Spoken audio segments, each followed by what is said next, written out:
एक सुंदर महिला होटल में दिखाई दी। वह एक गैंगस्टर द्वारा बुलाए गए सेविका थी, लेकिन वास्तव में वह एक हत्यारिन थी। जब वह गैंगस्टर को आराम देने के लिए मालिश कर रही थी, उसने अचानक उसकी रीढ़ की हड्डी तोड़ दी और उसका मुंह बंद कर दिया। वह एम मैडम द्वारा कई लड़कियों में से प्रशिक्षित की गई हत्यारिन थी।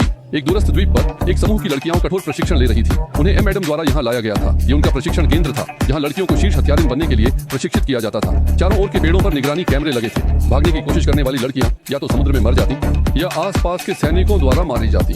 6 साल बीत गए, लड़कियां बड़ी हो गईं। इस दौरान उन्हें संगठन का प्रशिक्षण लेना पड़ा और कंप्यूटर कौशल, दीवारों को तोड़ना, मेकअप और विज्ञान के पाठ्यक्रम में निपुण होना पड़ा। इसके अलावा उन्हें मानव शरीर की हड्डियों को पहचानना और घातक समय को समझना पड़ा।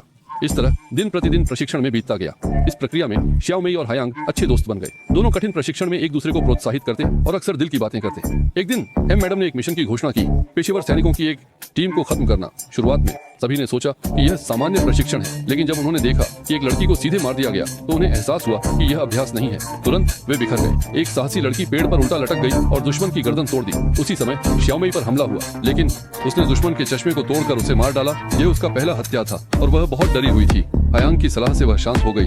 रात में जब लड़कियां आराम कर रही थी, मैडम अचानक बंदूक लेकर हॉस्टल में आईं और आदेश दिया कि हर लड़की को अपने पास के व्यक्ति को मारना होगा, नहीं तो सभी मर जाएंगी। लड़कियों को एक दूसरे को मारने का आदेश देना बहुत बेतुका लगा, लेकिन वे जानती थीं कि मैडम जो कहती हैं वह करती हैं। जब तक वे प्रतिक्रिया कर पाती, एक लड़की ने अचानक अपने साथी को मार डाला। यह एक चिंगारी की तरह था और सभी लड़कियां एक दूसरे से लड़ने लगी। हाल ही में 6 साल तक साथ रहने वाले साथी अब जीवित रहने के लिए सभी भावनाएं छोड़ चुके थे। हॉस्टल में खून की बारिश हो गई। कुछ समय की लड़ाई के बाद कुछ ही लड़कियां बचीं। हर एक के पीछे एक साथी की लाश थी, लेकिन यह अंत नहीं था।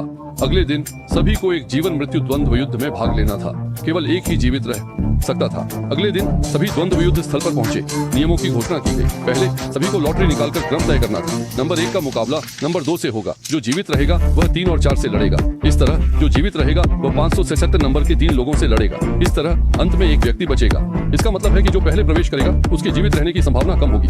ये द्वंद्व युद्ध न केवल हर व्यक्ति की क्षमता की परीक्षा लेता है, बल्कि अच्छी किस्मत की भी आवश्यकता होती है। हायांग ने नंबर 1 निकाला और अपनी किस्मत को स्वीकार कर लिया। श्याओ मेई ने हायांग को सांत्वना देते हुए चुपके से उसका नंबर 1 का टिकट चुरा लिया और अपना नंबर 10 का टिकट छोड़ दिया। श्याओ मेई द्वंद्व युद्ध स्थल पर पहुंची और चाकूधारी नंबर 2 से मुकाबला किया।